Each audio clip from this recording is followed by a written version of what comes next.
में आपसे बात करनी है, आपको अगर गाड़ी से टक्कर मार के आगे निकल जाए तो क्या आप उसको वोट देना पसंद करोगे? आज मुस्लिम मुस्लिम और दलित दलित करके वो वोट लेने का प्रयास कर रहा है।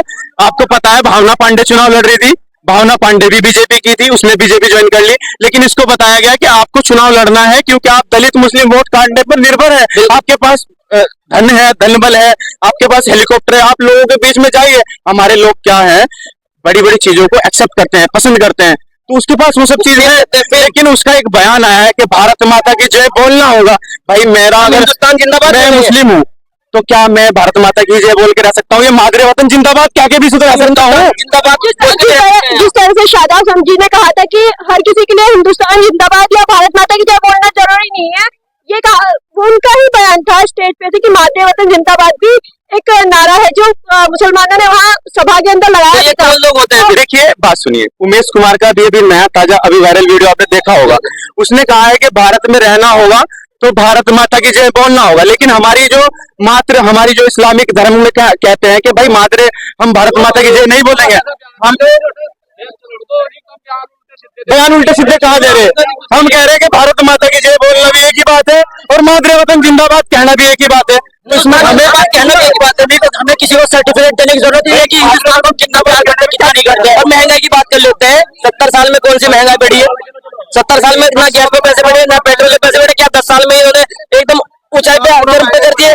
जिस तरह से महंगाई आज के टाइम पर बहुत चरम पे है, सबसे बड़ा मुद्दा महंगाई और बेरोजगारी है। इनको 50 रुपए का पेट्रोल महंगा लगता था और आज 100 क्रॉस कर चुका, वो महंगा नहीं लग रहा है इनको। गैस सिलेंडर 500 का महंगा लगता था, आज क्या महंगा नहीं लग रहा है?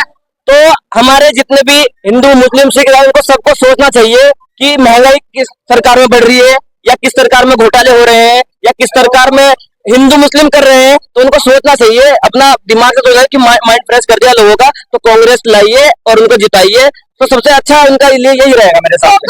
आपका कहना है कि वरना हमारा भाईचारा खत्म हो चुका है। कहीं ना कहीं तो आपका कहना है कि हरीश रावत के ऊपर जो उंगलियां उठाई जा रही है कि वो बीजेपी ज्वाइन करेंगे, ये भी बीजेपी का फंडा है। वो एक बात रहता हूँ, उमेश कुमार अब एक बात बताइए मुझे, कोई मेरा घर का भेदी मेरे से भेद करेगा, मेरे से लड़ेगा तो मैं उसको टिकट दे दूंगा। उसने उमेश कुमार ने कांग्रेस सरकार तोड़वाई है तो उसको कैसे टिकट दे देंगे? कौन होता है टिकट लेने वाला? और हरीश रावत वर्षों से कांग्रेस में है तो उनको कैसे टिकट नहीं दिया जाएगा? जिस तरह से हरीश रावत के ऊपर सरकार ने भरोसा किया है, पार्टी ने भरोसा किया है, जनता भी इसी तरह से भरोसा करती है। देखिए भरोसा इस बार लोगों को दिख रहा है, भरोसा हरिद्वार सीट में लोगों को भरोसा दिख रहा है। 100 के 100% तो नहीं कह सकते, 90% अब लोगों को दिमाग संतोष सही हो चुका है कि हमें वोट कहाँ देना चाहिए, हमारा वोट कहाँ लगेगा, दलित का, हिंदू का, मुस्लिम का कहाँ लगेगा सही, कहाँ हमें सही रहना चाहिए। तो कांग्रेस में दिख चुका है। जो प्रियंका जी की यहाँ रुड़की में रैली हुई है उससे आज कम से कम 200 कार्यकर्ता ऐसे हैं जो उमेश के साथ जुड़े हुए थे, लेकिन आज कांग्रेस की रैली में थे। क्यों? क्योंकि उन्होंने अपना ज्वाइन किया है, उनका जो माइंड फ्रेश हो रखा था, जो माइंड घुमा रखा था, वो लोग समझ रहे हैं। जैसे जैसे 19 तारीख नजदीक आ रही है, चुनाव करीब आ रहा है, वैसे वैसे लोगों का दिमाग सही हो रहा है। लोग समझ रहे हैं कि ये उमेश है क्या चीज, ये लड़ने के लिए नहीं आया, ये हराने के लिए आया है। हमें उसको वोट देना है जो लड़ने के लिए आया है, जो मजबूती से हमारी बात रखने आया है। संसद में हमें वो नेता चाहिए जो हमारी बात रख सके, किसानों की, दलितों की, मुस्लिमों की। जो इस देश को बनाने वालों ने ये कहा था कि इस देश में जितने भी धर्म है सबको मानने वाले लोग हैं नहीं है। क्या आप एक धर्म से टारगेट करके मुझे आप मनवा सकते हैं? नहीं। यहाँ हिंदू रहते हैं, मुस्लिम रहते हैं, सिख रहते हैं, ईसाई रहते हैं। हम लोग जहाँ जहाँ जो जिस धर्म से रहते हैं हम उस चीज को धर्म को फॉलो करते हैं। तो क्या हम उस चीज को मानने के लिए तैयार हो जाए जो दूसरा धर्म कहता है? हम ये कहते हैं सब धर्म ठीक है, लेकिन अपने अपने धर्म को सर्व धर्म मनाइए, अपनी दिवाली भी मनाइए, ईद भी मनाइए, और सबको बिठा करके और सबको एक जगह मिठाइयाँ बना करके गुलदस्ता तैयार करना है। बिल्कुल। मैं ये कहता हूँ आप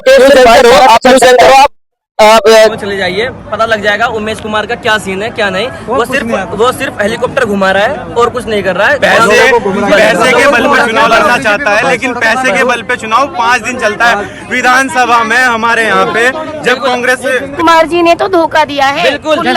उनकी वाइफ एक बाहर प्रदेश में एंजॉय चलाती है, उसका पैसा आता है हिंदुस्तान में, ठीक उसके के आधार पर वो लड़कियों की शादी करवाते हैं जो अनाथ होती हैं, वैसी होती हैं, उनका वो करते हैं। वो फर्जी है। अगर वो शादी न कराते क्या उनकी लड़कियों की शादी ना होती? क्या उन लड़कियों की शादी नहीं होती? नहीं होती उनकी लड़की उनकी छोटी होती पर होती जरूर। वो तो हवा में कुछ नहीं हेलीकॉप्टर चला रहे थे। हम वो पहले विधायक बना के देख चुके हैं, उन्होंने जनता के लिए क्या कर सके लोग बागों ने देख लिया। गुरपंडव सिंह चैंपियन से 5 साल लोग जनता परेशान हो चुकी थी, वो लोगों को धक्के देने लग गया था, तो उसको हटाने के लिए वहां से हमारे जो चुनाव लड़ते थे वो उसको हरा नहीं पा रहे थे, तो इस वजह से कांग्रेस ने के जो सपोर्टर वोटर थे वो सारे उमेश पे ट्रांसफर हो गए थे। लेकिन जो कांग्रेस का कार्यकर्ता है, जो यहाँ की अपनी लीड है, वो अब वोट नहीं देने वाली, उमेश को विधायक बना दिया, इतना काफी है, उससे ज्यादा उसकी औकात नहीं। बिल्कुल बहुत बढ़िया, बहुत बढ़िया, बहुत बढ़िया।